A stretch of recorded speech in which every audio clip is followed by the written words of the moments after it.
Entonces, seguimos. Estamos viendo cómo luchar pacíficamente, según un libro que se llama De la dictadura a la democracia. Y ahora vamos a ver que según la pirámide de estructura social chilena, entre los poderes del Estado, yo reconozco, además del Ejecutivo, Legislativo, Judicial, medios masivos de comunicación, a la religión. Entonces vamos a ver cómo luchar pacíficamente contra las iglesias, contra la religión. Esto es importante, sobre todo si nosotros queremos pensar en que florezca ese mundo nuevo que llevamos a nuestros corazones. Muchos me van a decir quizás que yo estoy de partida en contra de la religión por ser de una corriente anarquista. Yo les voy a decir que no, que eso es bastante falaz si es que opinan eso. Porque yo tengo mi sistema de creencias propio. No es cristiano propiamente tal, pero de hecho si ustedes revisan la historia de Lev Tolstoy, van a encontrar que él también tenía algunos fundamentos de cristianidad, de cristianismo, dentro de su doctrina, de sus ideologías anarquistas. No se contraponen, a pesar de lo que muchos piensan.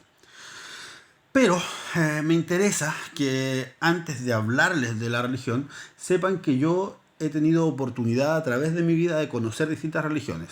He conocido la religión Bahá'í por temas personales, familiares. Mi madre recibía una visita de una señora, la señorita Isabel, con quien estudiaban la Biblia según el protestantismo evangélico.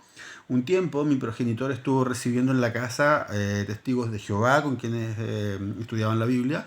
Yo a veces he conversado bastante con mormones, me interesa bastante saber qué opinan para conocer también cuál es la idea con que voy a estar quizás a favor o en contra.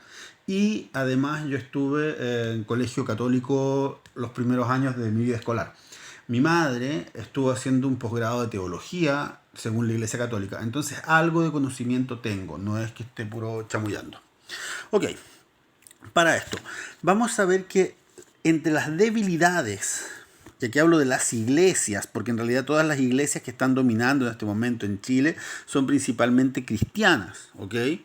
Y vamos a ver que tienen más o menos las mismas fallas, las mismas debilidades.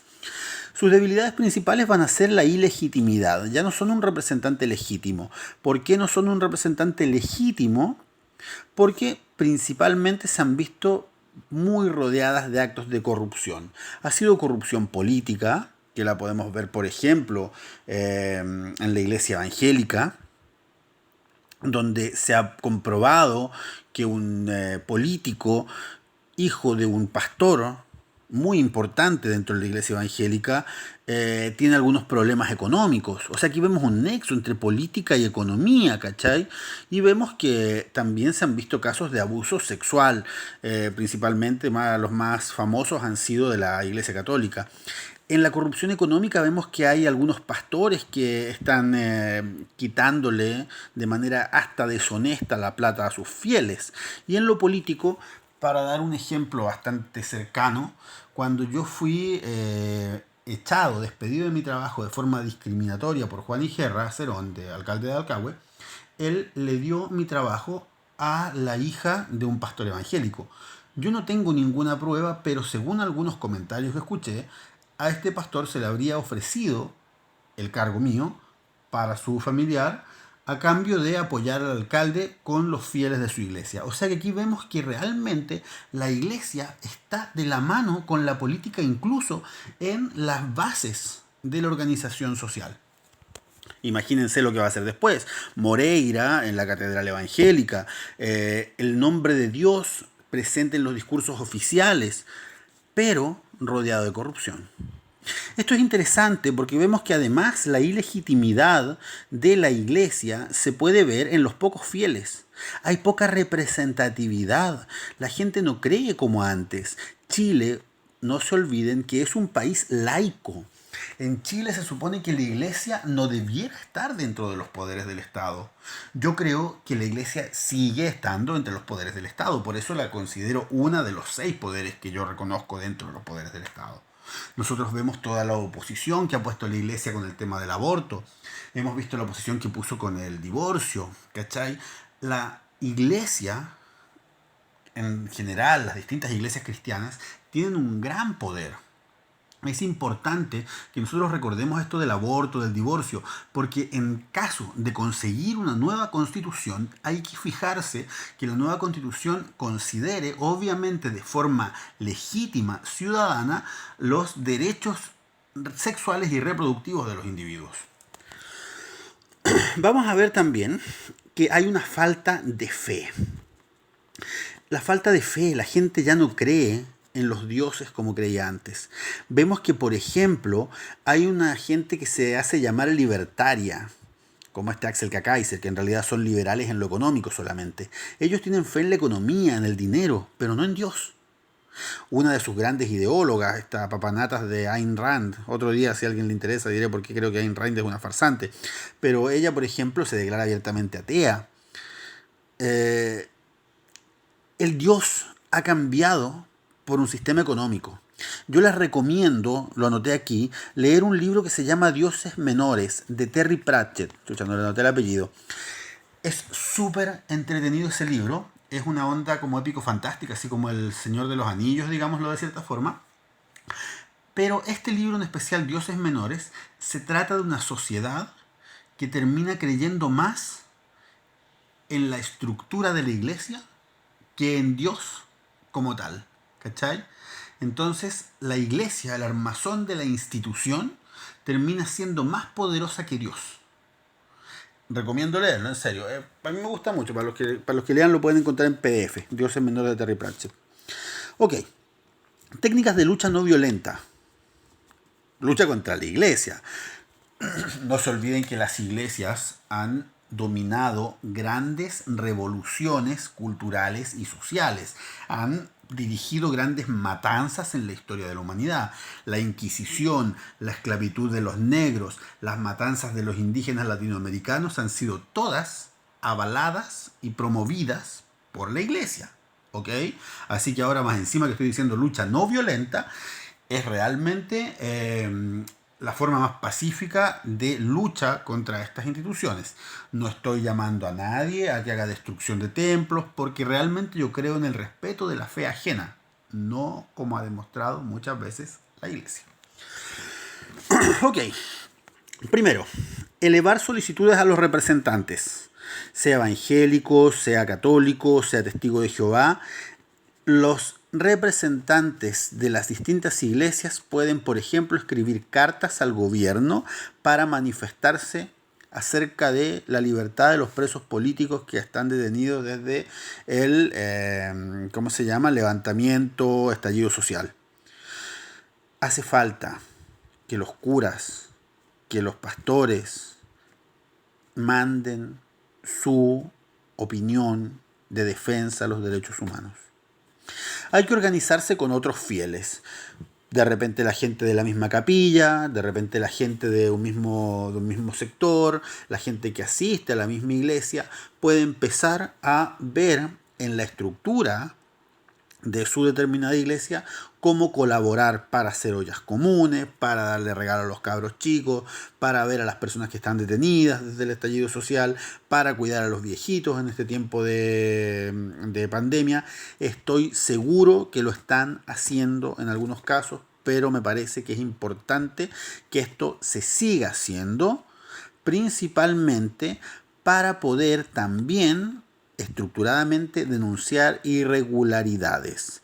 ¿Por qué? Porque las iglesias realmente están teniendo muchas falencias, muchas faltas a la ética y a la norma. Y eso hay que empezar a denunciarlo, porque la iglesia es inaudito, es ridículo que siga teniendo tanto poder a pesar de todos los errores y fallos que tiene, de todos los hechos y actos de corrupción política, económica, sexual que ha manifestado en algunos de sus representantes. Bueno, presionar a las autoridades, ya no a los representantes, a las autoridades eclesiásticas. O sea, yo puedo hablar con el párroco, puedo hablar con el curita de mi iglesia, con el pastor, pero las autoridades. No olvidemos que la iglesia funciona con una clara jerarquía institucional. Suspender aportes económicos, Si es que ves que no te ayudan a cuidar a los viejitos, que no te ayudan a mandar solicitudes, que siguen tapando los casos de abusos sexuales, que siguen sin hacer caso de las mismas autoridades, dejar de pagarles el diezmo, po, weón. Y si es que te siguen sin hacer caso, salirse de la institución. Tú puedes tener toda la fe que quieras, ¿ok? Al César lo que es del César, a Dios lo que es de Dios. De Dios se supone que es la fe, ¿ok? Del César, la parte del dinero, la parte de la administración. Pero la misma Biblia dice, paga a quien corresponda lo que le debas. Respeto, amor, gratitud, todo eso tú lo puedes pagar a tu Dios sin necesidad de estar dándole dinero a la estructura si ves que no hace nada. ¿Ok? Esto es bastante importante porque acá en Polonia, donde yo me encuentro, por ejemplo, algunos curas estaban reclamando porque como no hay bautizos, porque no se puede juntar mucha gente, no hay matrimonios, no hay primeras comuniones, están dejando de recibir la plata, están dejando de recibir los diezmos. Entonces, aparte de salir de la institución, si no, puedes suspender ceremonias, dejar de bautizar, dejar de casarte, dejar de hacer las primeras comuniones. Con eso no les pagas, bajan los aportes económicos, que lamentablemente se ha visto una de las principales fallas como la corrupción económica dentro de la institución representante de la religión. A ver, para los que les interese hacer lo que se llama la apostasía, es un trámite donde tú, por ejemplo, si estás bautizado, pero no quieres seguir apoyando a una institución que no te representa, tú puedes hacer, al menos en la Iglesia Católica, una carta firmada, el formato está en internet de hecho, y tú la completas y declaras por qué te decides retirar de dicha institución. Esto es bastante interesante porque las iglesias, por ejemplo, tienen la posibilidad de no pagar impuestos y además tienen todo este tremendo lobby. Vamos a explicar en otros videos a futuro qué es el lobby, pero tienen un tremendo poder de negociación bajo la mesa para la misma promulgación de algunas leyes.